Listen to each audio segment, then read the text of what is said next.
Hey, what's up, y'all? I'm Natalie. I'm here with Create Her Collective, and we're at the premiere of Never, Rarely, Sometimes, Always. It was really the script that drew me to the film. Reading the script for the first time, I hadn't seen a project like this before, something so simple, because it's a simple story, but so impactful and filled with all of these different themes, many that I find prevalent in my own life. And to Skylar specifically, she fiercely protects her cousin with all the hard stuff that they're going through. And I have two younger siblings myself, and I know what that feeling feels like, to feel that you need to protect someone like that. And I thought it was really cool to put that kind of trait in these circumstances. I thought that the characters were very genuine and grounded in reality. They weren't like these, upper class people dealing with these problems. They were like just regular people. Like, they remind me of the people I grew up with, and it's just like, I liked how genuine it was and truthful.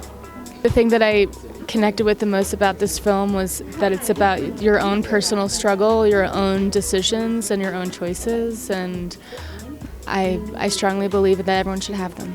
Like Eliza says, this is really an untold story. We've seen stories like this before, but never from the girl's perspective. And I don't know, I think people will walk away definitely thinking and definitely reconsidering maybe their previous beliefs, and I think that's what a movie should do.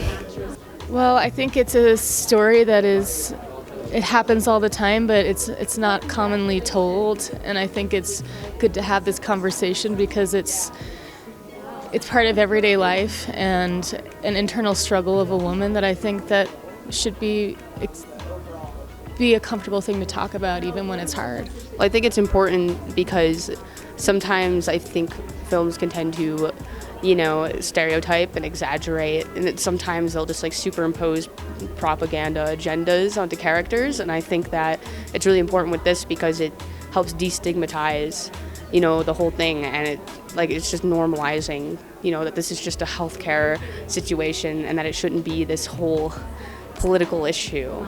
There's so many ways to approach the choices that you have.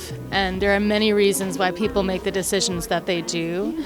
But I think the most important thing is that people know that women should be the ones in charge of their bodies, and that it is a common thing, and hopefully we can break the taboo because it is very normal and you have every right to do what you want to do with your own body.